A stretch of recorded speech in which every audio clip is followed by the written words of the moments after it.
जज्बात में गहराई है, अल्फाज में दम है, शायर का असासा तो महज जोर कलम है। जीने का हुनर सबका जुदा है, तो बयां भी जितना भी सुनो देखो पढ़ो उतना ही कम है, उतना ही कम है।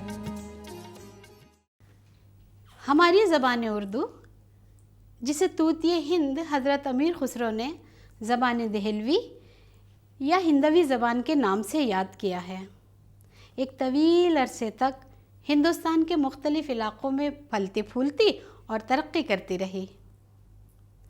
दक्कन में इस ज़बान में शेर व अदब में काबिल क़द्र कारनामे अंजाम दिए गए। इस तरह दक्कनी अदब की एक रिवायत कायम हो गई। इस रिवायत के एक अलमबरदार कुली कुतुब शाह थे, तो दूसरे अलमबरदार वली दक्कनी। वली का पूरा नाम सैयद वली मोहम्मद था। वो 1668 में औरंगाबाद दक्कन में पैदा हुए। अहमदाबाद गुजरात से भी उनका ख़ास ताल्लुक़ रहा है। वली को बचपन से ही शायरी से बड़ा लगाव था। उम्र की बढ़ोतरी के साथ साथ शायरी से उनकी दिलचस्पी बढ़ती गई और इसी तरह उनकी शोहरत और मकबूलियत भी। वली की ज़िंदगी के हालात की कुछ तफसीलात तो हमें मिल जाती हैं, लेकिन बीच की कुछ कड़ियाँ गुम होने की वजह से वली के बारे में बहुत सी बातों से हमारे मुहक्किकीन इत्तेफाक नहीं करते। मसलन ये कि दरअसल वली का वतन क्या था, वो कहाँ पैदा हुए थे, या फिर ये कि उस ज़माने में दक्कन का इलाक़ा कहाँ से कहाँ तक माना जाता था। उर्दू में ये लफ्ज़ दक्कनी का लफ्ज़ बड़े धोखे का लफ्ज़ है। कभी कभी हमने दक्कनी उस हिस्से से कहना शुरू किया जो नर्मदा और ताप्ती के नीचे का हिस्सा है, हम उसको दक्कन कहते रहे हैं, और उसके नॉर्थ में जितना है उसको हम शुमाली हिस्सा कहते हैं। कभी कभी हमने उर्दू में गंगा जमुना को मार्जिन लाइन लिया है, लेकिन ये ज़्यादातर मुसद्दक़ ये है कि नर्मदा ताप्ती के नीचे का जो हिस्सा है वो दक्कन कहलाता है। कुछ लोगों ने हैदराबाद और उसके नवाह के जितने इलाके उनको मिला के दक्कनी कहा। वली एक सूफ़ी मनीष इंसान थे और साथ ही वो सैर व सियाहत के भी बहुत शौकीन थे। वली ने 2 सफ़र किए। पहली बार ये कहा जाता है कि 1701 में वो दिल्ली आए, और दूसरी बार वो उसके तकरीबन 20 साल के बाद दोबारा दिल्ली आए, जब वो अपना दीवान लेके आए। और उनका दीवान दिल्ली आने के बाद दिल्ली के शायरों का मिजाज, दिल्ली के शायरों का अंदाज़ सुखन और दिल्ली के शायरों का नज़रिया या कलम तब्दील हो गया। न जाने क्यों सफ़र पे जाने से पहले मैं अपने अंदर एक अजीब सा इज़्तिराब महसूस करता हूँ। कैसा इज़्तिराब अबू वाली? एक नाकाबिले बयान जो मेरे दिलो दिमाग के साथ साथ मेरी रगों पे उदासी, बेचैनी और इसके साथ साथ मिले जुले हल्के से खौफ का जज्बा पैदा कर देता है। कहीं ये तुम्हारे यकीन और ईमान की कमजोरी तो नहीं? मैं कह नहीं सकता, मैं महसूस ही कर सकता हूँ। मुझे लगता है कि तुम्हारा ये इज़्तिराब किसी खौफ का पैदा करता है, जो आने वाले दुख दर्द का भी हो सकता है और मौत का भी। हाँ, मुमकिन है, आप ठीक कहते हो। इससे बचने के लिए क्या किया जा सकता है? यकीन पैदा कीजिए उस पैदा करने वाले पर, ज़मीन और आसमान के मालिक पर, रब्बुल आलमीन पर, कि हमारे सुख दुख, जिंदगी मौत सब उसी के हाथ है। पर मेरे अंदर यकीन और ईमान तो है, लेकिन कुछ कमजोर पड़ चुका है, वरना तुम इज़्तिराब की शिकायत ना करते। अब चलो, अहले काफिला हमारा इंतजार कर रहे होंगे। हमारा सामान पहले ही वहां पहुंच चुका है। हाँ, तुम ठीक कहते हो, चलो चलते हैं। आओ।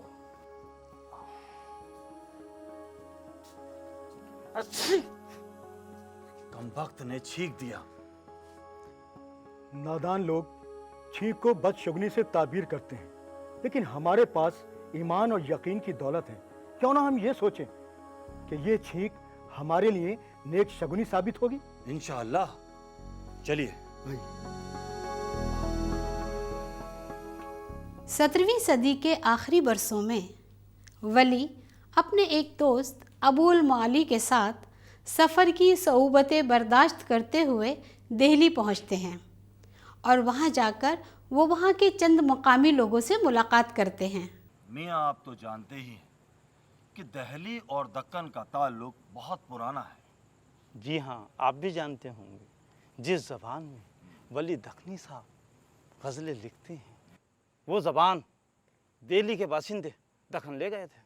वजह फरमाया आपने, लेकिन इस ज़बान को तख्लीकी इजहार की ज़बान हम दक्कन वालों ने ही बनाया है। ठीक है, लेकिन हमें ये तो मानना ही होगा इस काम की पहल हज़रत अमीर खुसरो ने इस शहर दिल्ली में की थी। सही बात है। देखिए, उसके बाद दिल्ली वालों ने अपने बुजुर्गों की रिवायत को भुला दिया और दक्कन वालों ने इसकी कदर अफजाई की, उसे अपने खूने जिगर से सींचा। कुछ भी हो, हमें ये तो मानना ही होगा दिल्ली की ज़बान को दक्कन वालों ने इस मुकाम पर पहुंचाया है जिस पे आज हमको रश्क आता है। हज़रत वली दखनी साहब से गज़ल सुन ली जाए। कलाम शायर बज़बान शायर। तो कोई सुनाइए वली साहब। आप लोगों के इसरार पर मैं एक ताज़ा गज़ल के चंद अशार पेश कर रहा हूँ। इरशाद इरशाद इरशाद। कूच ए यार ऐन कासी है।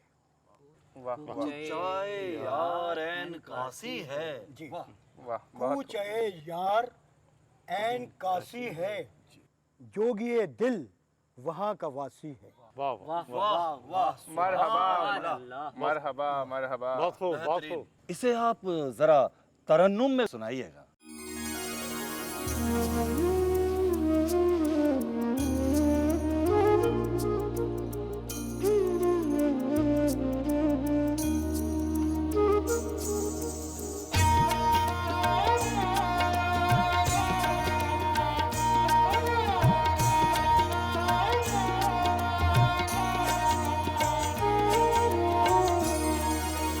ऊंचाए यार ऐन कासी है, ऊंचाए यार ऐन कासी है, जोगिए दिल वहाँ का वासी है,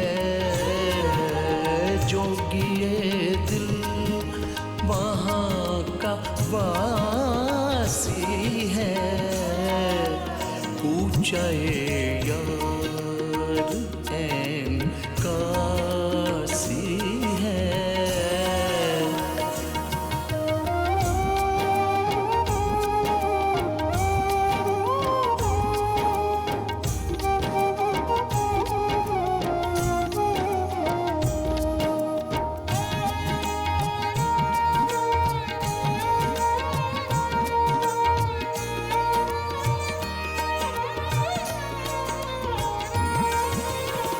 के बैराग की उदासी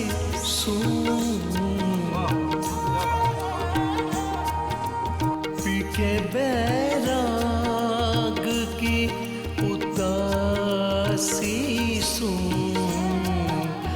दिल पे मेरे सदा उदासी है, सदा उदासी है, ऊंचाए यार ऐन कासी है।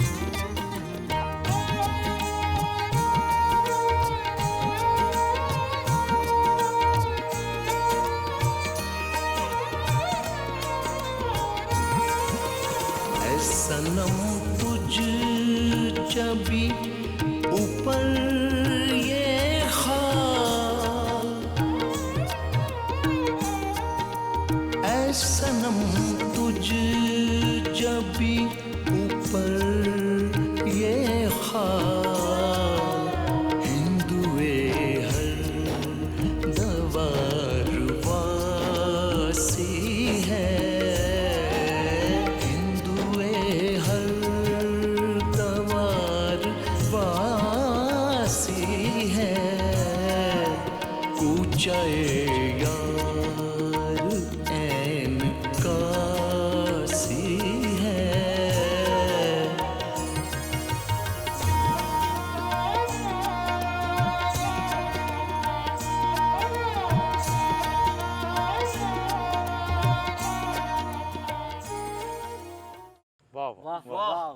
मरहबा। वली के सफ़र दिल्ली के बाद शुमाली हिंद में उर्दू शायरी की रिवायत को बहुत फ़रोग़ हासिल हुआ।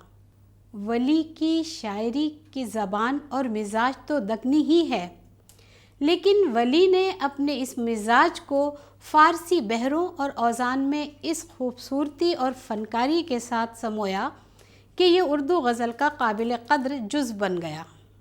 और जब बड़े बड़े शायरों ने इस रंग व अंदाज़ को अपनाया तो देखते ही देखते ये तर्ज़ व अंदाज़ सारे शुमाली हिंदुस्तान में फैल गया। देखिए, वली शायर आज़म नहीं है, वली खुदाए सुखन नहीं है, लेकिन उर्दू शायरी के मोहसिन आज़म हैं, क्योंकि वली की शायरी ने पहली बार उर्दू शायरी को एतबार बख्शा। वली ने 2 बार दिल्ली के सफ़र किए और वली से कबल, वली के दिल्ली आने से कबल दिल्ली में फ़ारसी का चलन था और आमतौर से उर्दू शायरी को वो एतबार और वो एतमाद हासिल नहीं था। मिर्ज़ा मज़हर जाने जाना ने जब उर्दू में शायरी शुरू की तो उनके शागिर्द अब्दुल्लाह ताबा ने उनसे कहा कि हुजूर, ये ज़ुबान आपके लिए मुनासिब नहीं है। वली के दिल्ली आने के बाद लोगों को यह एहसास हुआ कि उर्दू ज़बान में बड़ी शायरी की जा सकती है और सादुल्लाह गुलशन ने दिल्ली के शायरों की तवज्जो दिलाई कि इसमें लातादाद मज़ामीन फ़ारसी में बेकार पड़े हैं, उनको उर्दू में नज़्म किया जाए। और गालिबन नहीं बल्कि हकीकतन वली की शायरी के बाद उनको एहसास हुआ कि उर्दू में बड़ी शायरी, मोतबर शायरी की जा सकती है। वली दक्नी बुनियादी तौर पर गज़ल के शायर हैं। उन्होंने गज़ल के मैदान में खूब काम किया और नाम भी पैदा किया। वली अपने कलाम में अपने ख़यालात और एहसासात को सीधे और सच्चे अल्फाज में फ़नकाराना तौर पर पेश करते हैं। हिंदी के एक अदीब जनाब वीरेंद्र बरनवाल वली के मद्दाहों में से हैं।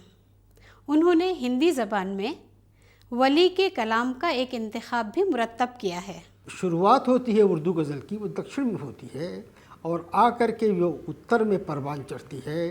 गालिब, मीर जैसे शायर जो होते हैं वो सब एक ढंग से वली उनके आदि पुरुष हैं। वली को मखदूम मोहिउद्दीन ने हिंदुस्तानी का पहला शायर कहा है। यकीन बख्शा ज़ुबां को जिसने सबसे पहला जीने का, वो पहला नाखुदा हिंदुस्तानी के सफ़ीने का। वली की शायरी अपनी लिसानी खूबियों की वजह से उर्दू के साथ साथ हिंदी में भी बहुत मकबूल रही है। हिंदी के एक अदीब डॉक्टर जानकी प्रसाद, जिन्होंने वली के कलाम को हिंदी में मुरत्तिब किया है, वो तो हिंदुस्तानी मुश्तरका कल्चर का एक सिरा वली के कलाम में देखते हैं।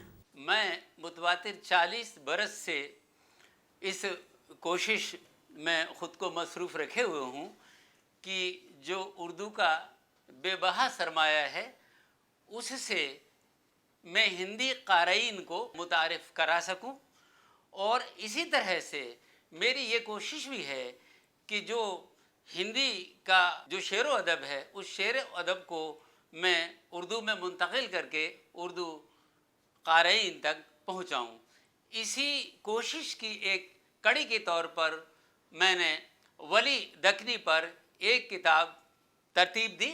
अगर आप साझा विरासत की गवाही शायरी में कहीं ढूंढना चाहेंगे तो पहला सिरा इसका हमें वली दक्नी की यहाँ मिलेगा। वली दक्नी के कलाम में हिंदुस्तान की गंगा जमनी तहज़ीब अपनी ज़िंदा रिवायात के फितरी हुस्न में मौजूद है। पूछाए यार ऐन कासी है।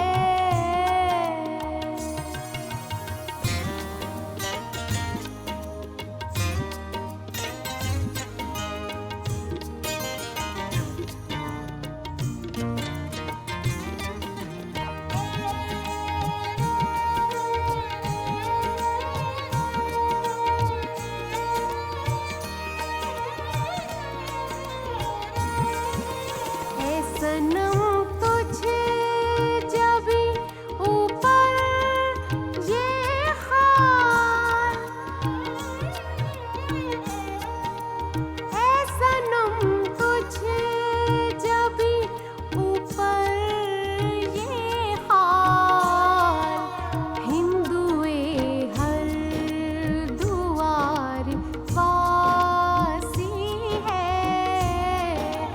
हिंदुए हर दुआर वासी है। पूछाए यार ऐन कासी है।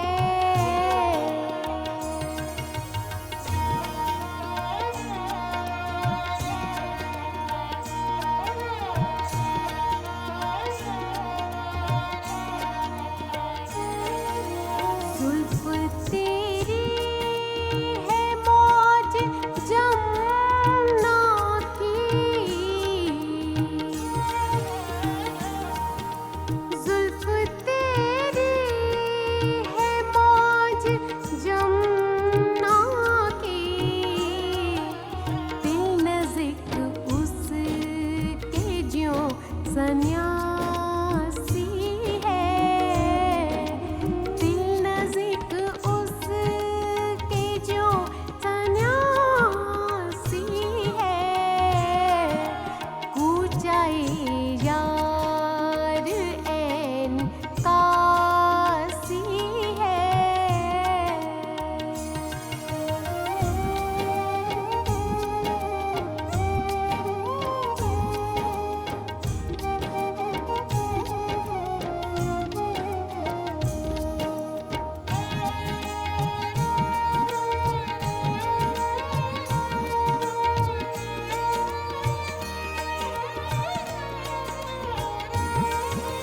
ये सिया ज़ुल्फ़ तुझ ज़नख़दां पर,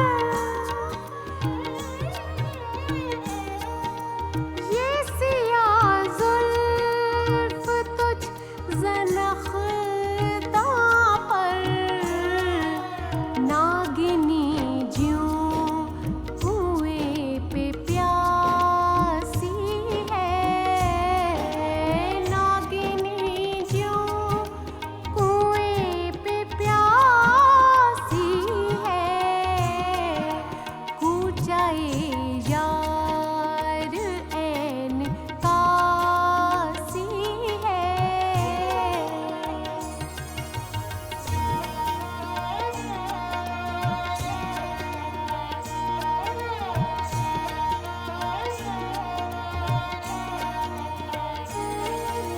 जिसकी गुफ्तार में नहीं है मज़ा,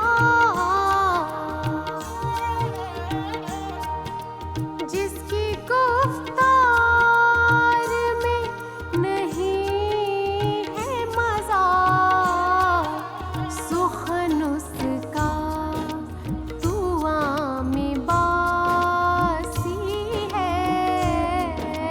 सुख़न उसका दुआ में बासी है। पूछाए यार ऐन कासी है।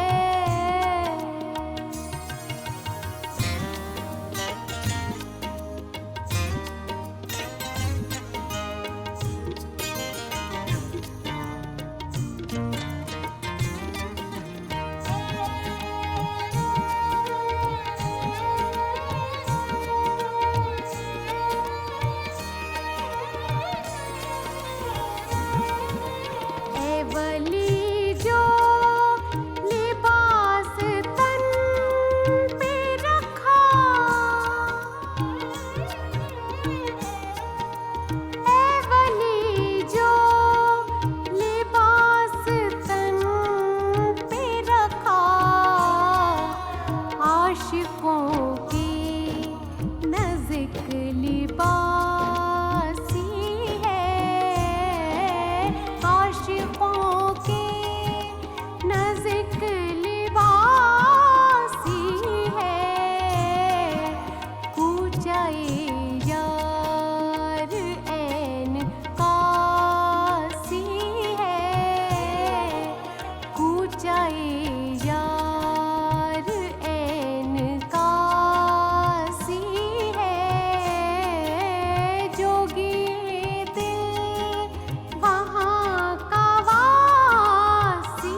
मोहम्मद हुसैन आज़ाद आब हयात लिखने बैठे तो उन्होंने अपनी जो कुछ मालूमात थीं उन मालूमात की बुनियाद पर वली दक्नी को उर्दू शायरी का बावा आदम करार दिया। वली दक्नी ने 2 बार दिल्ली के सफ़र किए। कुछ लोगों का कहना है मुहक्किकीन का कि 2 से ज़्यादा बार किए थे। बहरहाल उन्होंने अपना आखिरी सफ़र सन 1700 में किया दिल्ली का, और इसके बाद सन 1707 में अहमदाबाद में उनका इंतकाल हुआ। वहीं उनको दफन किया गया था। 21वीं सदी के अवाइल में उनका मज़ार मजहबी जुनूनियों के हाथों मिस्मार कर दिया गया, लेकिन जब तक इंसानियत और मोहब्बत बाकी रहेगी वली की शायरी भी याद की जाती रहेगी और वली का नाम भी जिंदा रहेगा।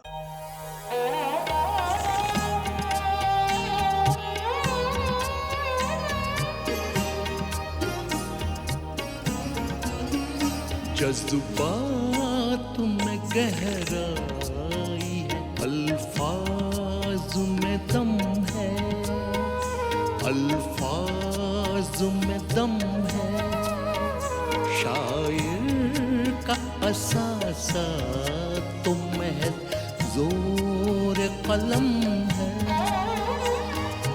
जोर कलम